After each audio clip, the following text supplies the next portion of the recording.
ওষুধের ইচ্ছে মতো দাম বাড়ানো যাবে না উল্লেখ করে স্বাস্থ্য ও পরিবার কল্যাণ মন্ত্রী ডাক্তার সামন্তলাল সেন বলেছেন, সরকারের বেঁধে দেয়া দামেই বিক্রি করতে হবে ওষুধ। চিকিৎসার ক্ষেত্রে কোনো চিকিৎসকের গাফিলতি বা অবহেলা মেনে নেওয়া হবে না। তদন্তে অভিযুক্ত হলে ছাড় পাবে না। একই সঙ্গে কোনো চিকিৎসকের উপর হামলা হলেও তা মেনে নেওয়া হবে না।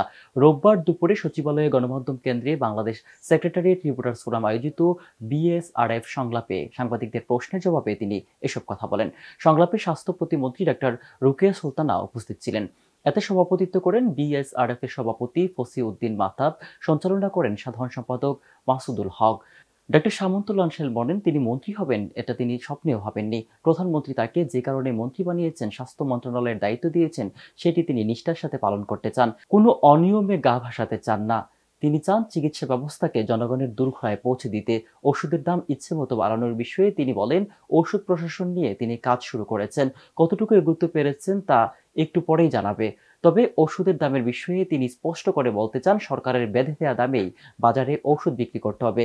কোনো প্রতিষ্ঠান ইচ্ছেমতো দাম বাড়াবে সে তারা হতে দেবে না।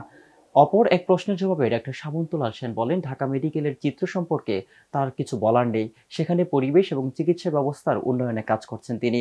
চিকিৎসকদের কর্মস্থলে অনুপস্থিতি প্রসঙ্গে এক প্রশ্নের জবাবে মন্ত্রী বলেন, এটা নিয়েও কাজ করছেন তিনি। যার বিরুদ্ধে এমন অভিযোগ পাবেন তদন্ত করে ব্যবস্থা নেওয়া হবে।